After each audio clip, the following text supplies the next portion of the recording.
প্রিয় BA fourth সেমিস্টারের ছাত্রছাত্রীরা, আজকে আমি যে বিষয় নিয়ে আলোচনা করব সেটি হচ্ছে তোমাদের যে আবশ্যিক বাংলা সাবজেক্টটি রয়েছে, সেই আবশ্যিক বাংলা সাবজেক্ট থেকে তোমরা অনেকেই রিকোয়েস্ট করেছো যে স্যার আমাদের একটা মক টেস্ট পেপার বা আপনি যে মডেল প্র্যাকটিস সেট দেন সেই মডেল প্র্যাকটিস সেট যদি আলোচনা করে দেন তাহলে খুবই উপকৃত হই। তো তোমাদের জন্য আমাদের কোচিং সেন্টারে যে মক টেস্ট পেপার পরীক্ষা নেওয়া হয় সেরকম একটি মক টেস্ট পেপার বা মডেল প্র্যাকটিস সেট, যেটি তোমরা জানো পিভি স্টাডি ক্লাস বিগত ফার্স্ট সেমিস্টার থেকে তোমাদের দিয়ে আসছে এবং ইউটিউবে প্রথম কিন্তু পিভি স্টাডি ক্লাসেই কিন্তু মডেল প্র্যাকটিস সেট তোমাদের সামনে তুলে ধরেছিল। তো তার ব্যতিক্রম এই বছরও হবে না, আমি তোমাদের অবশ্যই মডেল প্র্যাকটিস সেট নিয়ে আলোচনা করব। তো যেই প্রশ্নগুলো আসার মতো সেই প্রশ্নগুলোই এখানে তুলে ধরা হয়েছে, তবে এটি কিন্তু চূড়ান্ত বলে নয়। তোমরা লাস্ট মিনিটের সাজেশন অবশ্যই দেখবে, তার সাথে এটি একটু ভালো করে প্র্যাকটিস করবে। তো দেখো, বিএ ফোর্থ সেমিস্টার বাংলা সাধারণপত্র এলসিসি 2 বাংলা ভাষা বিজ্ঞান সাহিত্যের রূপভেদ ও কাব্য। তো পূর্ণমান রয়েছে 65, নমুনা প্রশ্নপত্র। তো দেখে নাও, প্রথম প্রশ্ন রয়েছে 1-এর কয়ে তোমরা যেটি পেতে পারো সেটি হচ্ছে ভাষাবিজ্ঞানীরা বাংলা শব্দার্থ পরিবর্তনের ধারাগুলিকে কটি ভাগে ভাগ করেছেন? শব্দার্থ পরিবর্তনের যে কোনো দুটি ধারা সম্পর্কে উদাহরণসহ আলোচনা করো। তারপর অথবা দিয়ে রয়েছে দেখো, তদ্ভব শব্দকে কটি শ্রেণীতে ভাগ করা যায় ও কী কী? এই শ্রেণীর শব্দরাজি সম্পর্কে সংক্ষেপে আলোচনা করো। এই দুটি প্রশ্ন তোমরা একটু ভালো করে দেখে নিও।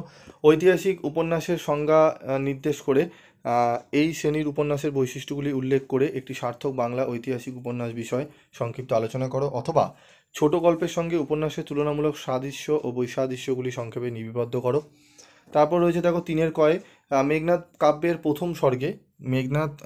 প্রথম স্বর্গে কবি মধুসূদন দত্ত রাজসভার যে বর্ণনা দিয়েছেন তা তোমার নিজের ভাষায় লেখো। ঠিক আছে, তারপর রয়েছে অথবা মেঘনাদ বধ কাব্যের প্রথম স্বর্গে বারুলি, মুরলা ও রমা উপাখ্যানের প্রাসঙ্গিকতা সংক্ষেপে আলোচনা করো।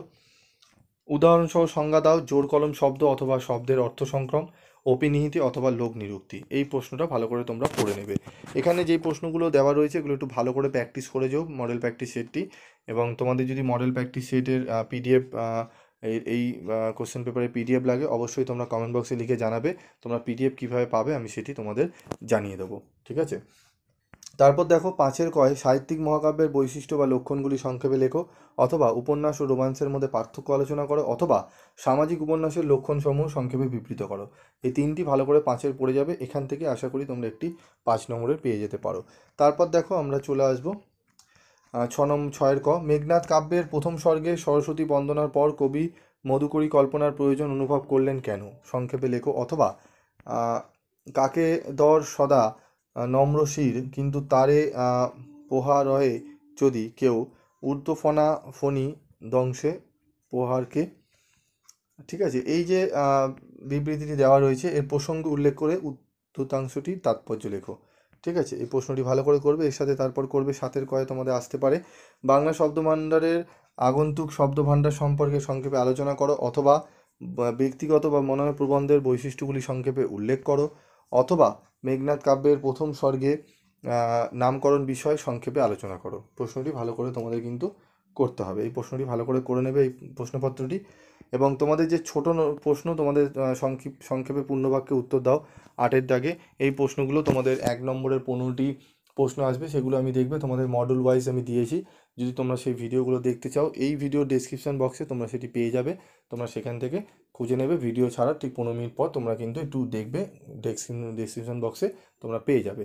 ডেসক্রিপশন বক্সে গেলে তোমরা পরপর পার্ট 1, পার্ট 2, পার্ট 3 সব মডেলের কিন্তু পেয়ে যাবে। তোমরা সেখান থেকে দেখে নেবে এবং লাস্ট মিনিটে সাজেশনের ভিডিও লিঙ্ক দেওয়া থাকবে, তোমরা চ্যানেল দেখে নেবে। এবং চ্যানেল যদি ভিজিট করো, যারা রেগুলার চ্যানেল ফলো করে তাদের তো কোনো বলার অবকাশ নেই, তারা প্রত্যেকটা ঠিক টাইমে ফলো করে। যারা নতুন তাদের বলবো তোমরা চ্যানেল একবার ভিজিট করো, করে যদি তোমাদের মনে হয় যে চ্যানেল থেকে আমরা অনেক উপকৃত হব তাহলে অবশ্যই চ্যানেলটি সাবস্ক্রাইব করে পাশে থাকা বেল আইকনে ক্লিক করে রেখে দিও। আজকের মতো এইটুকুই, দেখা হচ্ছে পরবর্তী ভিডিওতে। সকলে ভালো থাকবে, সুস্থ থাকবে।